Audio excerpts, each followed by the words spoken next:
Buen día para todos. Mi nombre es Jessica Guzmán. Hago parte del curso de Administración en Salud de la Universidad UNAD y dentro del área de primer respondiente les vengo a enseñar o a indicar una pequeña capacitación de cómo atender accidentes de hemorragias y traumatismos en nuestro hogar. En la siguiente infografía que les voy a compartir, pues se encuentra la mayoría de esta información, la cual creemos que es importante recalcar en los hogares. Entonces, lo primero es, ¿sabes cómo atender una herida o un trauma? Iniciamos indicando que es una herida. Es una lesión física en el cuerpo que causa daño a la estructura del área lesionada. La herida puede estar debajo de la piel, puede afectar solo la superficie de la piel o puede afectar la superficie de la piel y debajo de ella. Existen diferentes tipos de heridas en la que encontramos una amputación traumática, que es pues en la que, como su palabra la dice, quitamos nuestra parte de nuestra extremidad. Una avulsión, que es donde hay un pequeño levantamiento en nuestra piel. Lesiones por aplastamiento, todo lo que se refiere a un trauma, digamos que excesivo por fuerza en el cuerpo humano.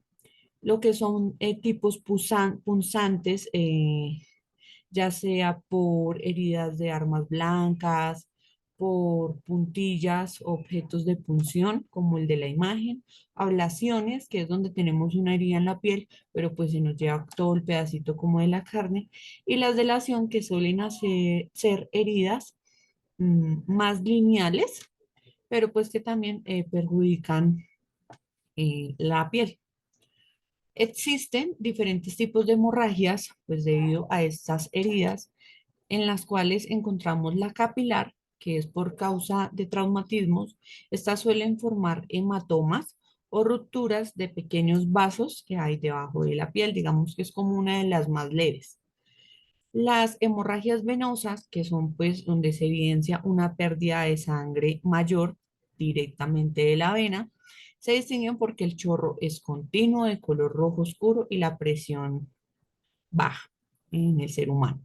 Y la arterial, que es la pérdida de sangre de una arteria, se distingue porque el chorro es intermitente, es de color rojo vivo y la presión se eleva. Suele ser como cuando abrimos una llavecita que sale chorro y el chorro, chorro, es una similitud.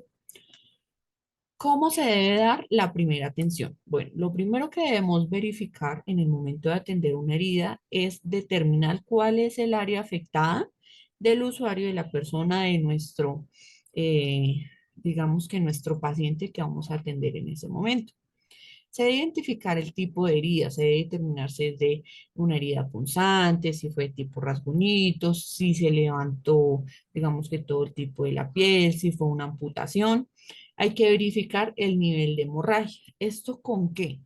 Se debe indicar que se pueden atender las heridas haciendo presión sobre las mismas, es decir, cubriendo la herida para evitar que siga saliendo flujo sanguíneo, o cuando hay una amputación traumática, que la herida ya es muy grande, lo que se hace es, digamos que cerrar la arteria para evitar pues que la paciente o el paciente se nos vaya a desangrar. Eh, como lo resaltaba, hay que realizar presión y vendajes hasta verificar que no sale la sangre, evitar retirar todo apósito que colocamos sobre la herida y acudir al centro de emergencias. Una pequeña explicación que yo quiero dar sobre este video, y pues por acá está nuestro pacientico. Vamos a suponer que le vamos a poner Pepe. Nuestro niño tiene una herida en su bracito. Entonces, ¿qué vamos a indicar? Si la herida, por ejemplo, como las que ya mostramos, es tipo punción, es tipo rasguño, laceración que se levanta la piel, entonces desde nuestro domicilio lo que vamos a hacer es buscar tela que esté claramente limpia, nosotros pues también con nuestras manos limpias, y lo que vamos a empezar es una imaginación. Tenemos una laceración acá, entonces lo que vamos a empezar a hacer es utilizar esos chiritos como apósitos e ir de esta forma, colocándola sobre la herida, ir apoyando, apoyando, apoyando hasta que nosotros verifiquemos que no está saliendo abundante sangre. ¿Qué también podemos hacer con estos apósitos? Algo muy importante de lo que yo les indicaba es que no se debe retirar en ningún momento. Bueno, es un tip, digamos que muy importante. Ya cuando nosotros acudamos a un centro de urgencias donde le van a prestar, digamos que la atención que se requiere debida y por el personal, pues digamos que adecuado para hacerlo, ellos van a ser quienes retiren estos apósitos. Nos podemos apoyar de una venda. ¿Esto para qué? Para evitar que en el momento en el que nosotros vamos a movilizar a nuestro paciente o a nuestro familiar, los apósitos no se muevan. ¿Cómo lo hacemos? Con una venda vamos a empezar a enrollar los apósitos que hicimos. Si de pronto nosotros al momento de colocar una venda verificamos que sigue sangrando, no hay problema. Colocamos más trapitos y continuamos haciendo nuestro vendaje. Digamos que esa es una forma para nosotros tratar las heridas. ¿Qué se hace sobre todo en las extremidades cuando nuestro paciente tiene una herida que es, por ejemplo, arterial, una hemorragia que es muy abundante? Entonces, lo que se puede hacer es realizar, eh, digamos que la manipulación arterial antes de la herida, es decir, si la herida está por acá, lo vamos a sujetar antes con, puede ser con una venda, algo que no haga tampoco presión para que digamos que no nos vaya a matar la carne, la cual se está manejando.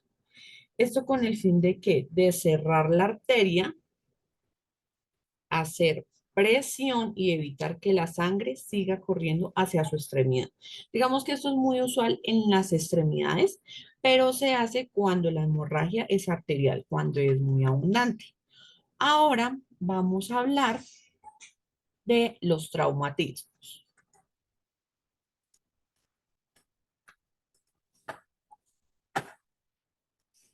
Entonces, ¿qué es un trauma? Es una lesión o daño en los tejidos orgánicos o de los huesos producidos por algún tipo de violencia externa, como un golpe, una torcedura, que puede causar complicaciones por lesión, puede complicar el tratamiento de la fractura y causar problemas de forma temporal o permanente en nuestro paciente. Existen diferentes tipos de traumas. El normalito, que es cuando tenemos pues un golpe, perdón, todos los componentes de la articulación funcionan correctamente y todo está en su lugar. Digamos que es cuando tenemos un golpe o un trauma pues muy leve, que no pasó a mayores. Perdón. El esguince, que es cuando se realiza un movimiento de fuerza más en otros componentes y lo que hace es causar una inflamación en distintos grados.